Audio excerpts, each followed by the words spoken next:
తెలంగాణ ఏర్పడ్డ తర్వాత మనకు గతంలో ఉమ్మడి ఆంధ్రప్రదేశ్ లో ఒకప్పుడు ఎన్టీ రామారావు గారు 1986లో సగరులు బీసీడీలో ఉండడం కారణంగా వీళ్ళు చదువుకు దూరం అవుతున్నారు, రిజర్వేషన్లు రాక వీళ్ళు ఉద్యోగాలు రాక ఉపాధి కరువవుతుంది అని చెప్పి బీసీడీ నుంచి ఏలోకి 1986లోనే 166 జీవో విడుదల చేసినటువంటి సందర్భం. అట్లానే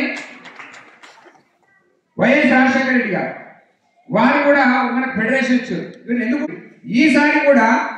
పొన్నం ప్రభాకర్ గా మన నాయకుడు ఉండడం కారణంగా ఈరోజు చెప్తా ఉన్న తెలంగాణ వచ్చిన తర్వాత మొట్టమొదటిసారి రాష్ట్ర వ్యాప్తంగా అధికారికంగా మన యొక్క భగీరథుడి యొక్క జయంతి వేడుకలను అన్ని జిల్లాలకు డబ్బులు పంపించడంతో పాటు కలెక్టర్లకు ఆదేశాలు ఇప్పించి ఈ కార్యక్రమం చేసినందుకు పొన్నం ప్రభాకర్ అన్నకు మనము ఒక్కసారి గట్టిగా కలుసుకొని ధన్యవాదాలు తెలియజేస్తూ వారికి స్వాగతం తెలియజేస్తూ ఇప్పుడు జ్యోతి ప్రజ్వలనగా మన ఈ కార్యక్రమాన్ని ప్రారంభించుకుంటామని తెలియజేస్తాం. అందరూ కూడా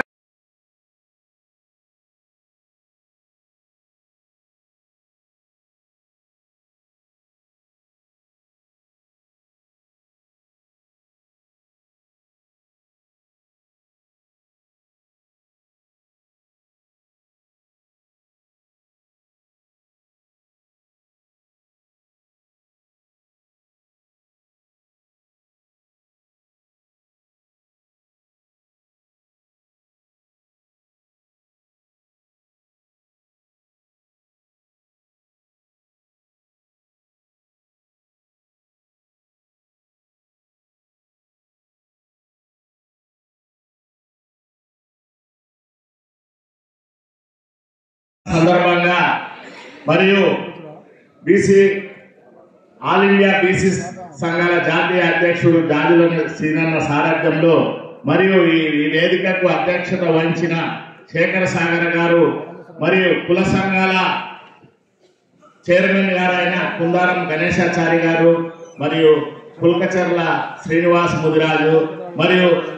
కూడా బీసీ సంఘాల నాయకులము సాగర కులస్తులు ఒక్కరే దైవం కాదు, మేమందరం కూడా భగీరథ మహర్షి పండుగ జరుపుకున్నటకు మీ అందరితోటి వచ్చినందుకు మాకు చాలా సంతోషంగా ఉంది. ఇప్పుడు అదే విధంగా మన